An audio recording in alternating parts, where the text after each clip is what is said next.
Sadyang likas sa yaman ng Pilipinas sa mga iba't ibang aspeto, lalong-lalo na kapag pinag-uusapan ang kultura at makasaysayang landmarks nito. Ang Ilocos Norte ay isa sa mga lugar na tinutukoy ko. Matatagpuan dito ang Simbahan ng Paway, Burgos Lighthouse, Bacara Church, Sarat Church, Lawag Aurora Park at iba't ibang watchtowers.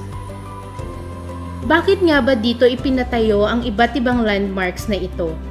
Dahil mahalaga ang lokasyon sa pagpapatayo ng mga mahahalagang bagay sa paghubog ng kasaysayan.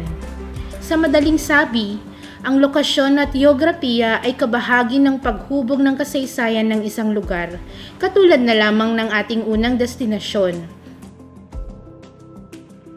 Nandito tayo ngayon sa Simbahan ng Paway. Tara na, samahan ninyo akong sariwain at gunitain ang kasaysayan ng lugar na ito.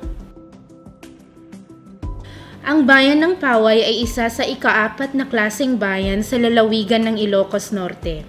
Ayon sa senso ng 2020, ito ay may populasyon na 25,001 sa may 6,233 na kabahayan. Ang Simbahan ng Paway ay may 24 na kontrapuwerteng nagsisilbing pananggalan sa lindol. Kaya naman, kinikilala rin ng Simbahan ng Paway na Earthquake Baroque Church ng Pilipinas.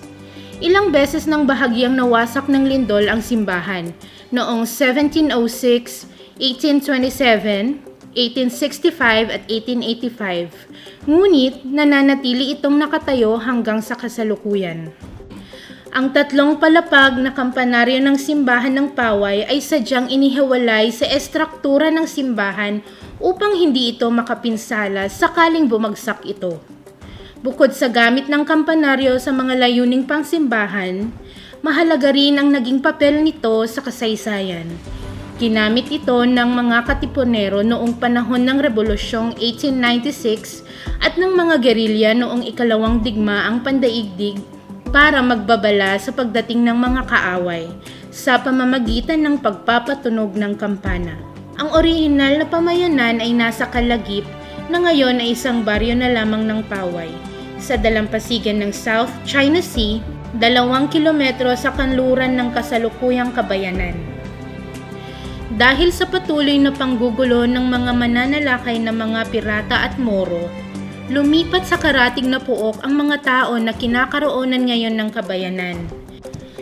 Nagmagandang loob ang mga unang nanirahan ng karatignayan ng Batak na makipisan na lamang sa kanila, ngunit tinanggihan ito at sinabing makapaway kami, na ang ibig sabihin sa Iloco ay mamumuhay sila ng di umaasa sa iba. Ikinasama ito ng loob ng mga taga-Batak at ginamit naman ng Paway bilang pangalan ng bayan. Noong 2020, sa paghuhukay sa loob ng simbahan, natuklasan ang sinaunang kalansay ng tao at ilang piraso ng seramika. Kasalukuyan itong nakalagak sa Pambansang Museo ng Pilipinas. Ang mga dingding nito ay gawa sa malalaking koral na bato sa ibabang bahagi at mga tisa sa itaas ng antas. Ang mga pader nito ay nagmumungkahi ng mga estilo ng arkitektura ng Java. Ito ang patunay na malaki ang naging kontribusyon ng sinaunang kabihas ng Asyano sa pag-unlad ng lugar na ito, dahilan sa mga naiambag nila para sa pagpapaunlad ng naturang simbahan.